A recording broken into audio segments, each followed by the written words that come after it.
A gente, como eu estava te falando, a gente tá praticamente 50 anos em Caxias, temos uma história na nossa cidade, e eu digo nossa, porque eu me sinto muito mais caxiense do que muita gente que nasceu aqui, não menosprezando ninguém, mas é porque a gente tem um amor por essa cidade. Essa cidade me deu tudo, né? Essa cidade me deu a oportunidade de demonstrar, né, de ganhar a vida, de vencer na vida, porque eu me sinto um vencedor. Né? A gente é mais do que vencedor quando você conhece e vive a palavra de Deus, mas mais do que isso, quando você vive essa vivência da palavra, ela gera consequências. E você passa a ter uma vida diferente. Não é que você seja um super-homem, não. Você é um cidadão comum com atitudes comuns, mas com um diferencial. Você está ali com a base nessa palavra que eu te digo. É por isso que quando eu te disse que eu estou há quase 5 anos sem beber, é porque eu fiz uma escolha. Está ali. Eu sempre digo que Deus é o cara mais democrático que pode existir. Ele te dá o caminho certo e o caminho que ele te mostra. Você tem direito a fazer o certo e o errado, o bonito e o feio, tá certo? O bom e o ruim. Ele te dá alternativas. Ele não te diz, não faça, não. Ele te diz, tá aqui, ó, tu pode fazer o certo e o errado e os dois têm consequências. Então a gente viveu isso e vive isso. A minha família tá aqui, ou uma parte dela, né? João Martins veio para cá, Zé Martins, evangelista, que são meus pais, são irmãos da minha mãe, e eles me adotaram como filho, meu pai trabalhando com eles, e a gente teve essa relação muito boa. Tivemos, enquanto eles, João Martins e evangelista, foram vivos, a relação era espetacular, de pai para filho, de filho para pai, mas mais do que isso, nós chegamos a manter uma relação de amizade, de amigos, que para mim é muito importante. Era uma empresa de ônibus em Teresina. Em Teresina, rodando para cidades do Piauí. As cidades do interior do Piauí. Interior do Piauí. Sim. E aí nós adquirimos uma linha que fazia Timon, Buritibrava e Caxias, Buritibrava. Compraram essa linha. Compramos e aí viemos para cá, porque era mais fácil para a gente poder, porque a estrada era muito ruim e a manutenção era mais fácil. Então em Teresina ficava mais difícil porque era mais distante. E a gente cortou Timon e ficou só Caxias, Buritibrava. E daqui nós fomos abrindo, né, como pioneiros do transporte para muitas cidades dessa região aqui do 1º Distrito.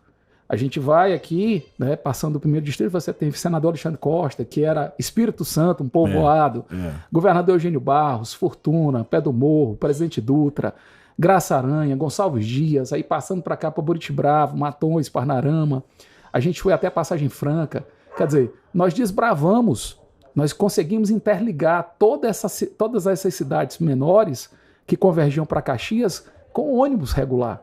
Era a única empresa que existia e era o único transporte regular diário também.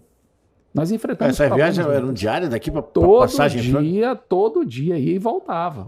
Você saía de lá 4 da manhã, chegava aqui às 9 e voltava 2 da tarde para chegar lá às 7 da noite. Isso quando chegava, quando a estrada deixava. Porque o carro atolava, o carro quebrava, as condições da estrada eram muito ruins. E os ônibus naquela época eram mais frágeis, a mecânica era mais frágil.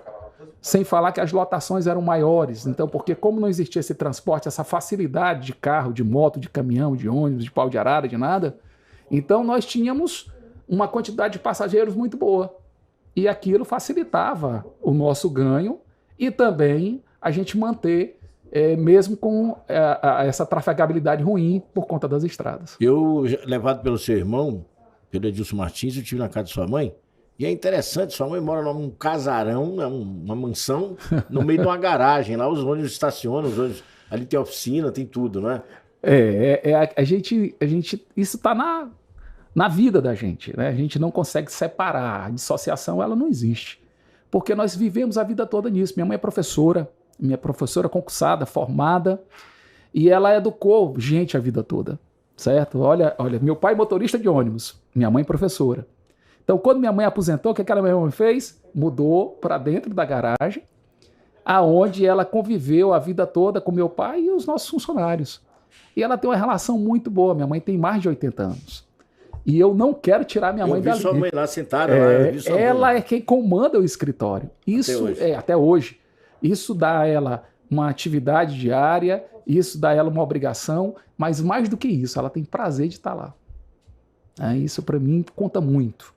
muito mesmo. E aí, Júnior, você foi estudar em Teresina, virou advogado? Estudei, tive a oportunidade de, como eu disse, fazer uma universidade federal, né? E aí cursei Direito, vim para cá e, por ironia do destino, a gente tem coisas que marcam na vida da gente. Jonas, eu cheguei formado. Minha última aula em Teresina, numa sexta-noite, e no sábado de manhã meu pai estava viajando para Brasília, despachado pelos médicos. Meu pai, ele teve câncer nos ossos, certo? Então ele foi para Brasília como uma forma, Teresina já tinha despachado, e ele tem alguns irmãos que moram em Brasília, né? Meu pai é retirante do Ceará, ele veio para cá para trabalhar e mandou dinheiro para os irmãos irem para Brasília, tá certo? Para terem uma oportunidade de vida melhor. Então, o que acontece? Esses próprios irmãos receberam ele lá para poder ver se tratava, né? A saúde lá era realmente bem mais avançada, mas os médicos deram o mesmo diagnóstico, né? Ele tinha câncer nos ossos, volte para casa para morrer. Então, meu pai pesa 70 quilos hoje. Eu tenho fotos do meu pai com 45 quilos. Você imagina um cara com 70... Isso há quantos anos atrás, Júnior? Isso aconteceu, eu me formei em 94, 95. 95, eu cheguei aqui formado em janeiro de 95. Em janeiro de 95, meu pai foi para Brasília, passou 3 meses lá e voltou despachado para morrer em casa. E aí ele sofreu muito, e ele não morria e nem ficava bom. E estava tomando remédio por tomar para aliviar as dores, e um dia meu pai me confidenciou que se trancou num quarto e teve uma conversa com Deus. E ele disse assim: meu Deus, eu não aguento mais. Eu vou te pedir aqui, ou o Senhor me leva para que alivie esse meu sofrimento, ou o Senhor me cura. Isso marcou muito, porque uma semana depois chegam pessoas na minha casa e dizem: olha, nós viemos aqui porque, amando de Deus, olha como é a história, assim, bem... Às vezes eu ouvia essas histórias e eu ficava na dúvida, mas aconteceu comigo, dentro da minha casa. E as pessoas dizem: olha, nós viemos aqui amando de Deus porque você... tá certo, fez uma oração e nós viemos trazer uma resposta para você e você vai ficar curado. Isso eles falaram para meu pai. 2 semanas depois, meu pai não tinha mais nada. E até hoje, meu pai está aí para contar a história, com 80 anos, vai fazer agora, no dia 22 de março, próximo, se Deus quiser, completará 80 anos, e bem, e curado. Saiu de Teresina para morrer em Brasília, voltou de Brasília para morrer em casa. Em casa, em Caxias, e até hoje, e está aqui, né, há praticamente 30 anos, né, nós estamos aí contando essa história, falando desse milagre, porque é fácil você assistir, você liga a televisão, você vê muita coisa verdadeira, muita coisa fantasiosa também, mas eu vivi um milagre dentro da minha casa, tá certo? E eu tenho imagens que comprovam a situação dele, os exames, tá certo? Os relatos dos médicos, porque eu acompanhei meu pai no médico. Eu não acompanhei em Brasília porque eu tinha que ficar no negócio, só tinha nós dois. Meus outros irmãos estavam estudando ainda. Então eu tinha que trabalhar aqui. Quando ele saiu, eu fiquei. Então eu me formei em Direito e fui para dentro de uma garagem de ônibus.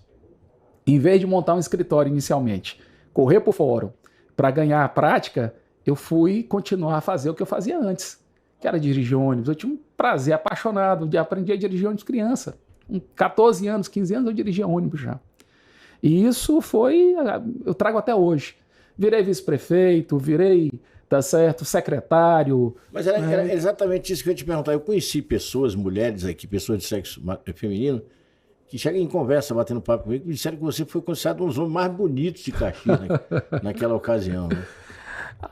A questão de beleza, ela é muito relativa, né? Eu sempre digo, quando as pessoas me dizem: poxa, Júnior, mas você é bonito, isso são seus olhos, né? Eu sempre fui muito crítico com relação a isso. Até porque, para mim, a beleza, ela não fica, ou não conta só a beleza física.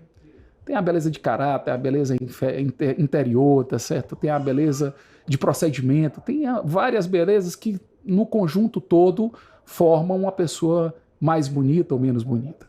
Então a gente teve essa relação, eu fui jovem, eu tive essa oportunidade de, como eu te disse, Caxias me deu muito.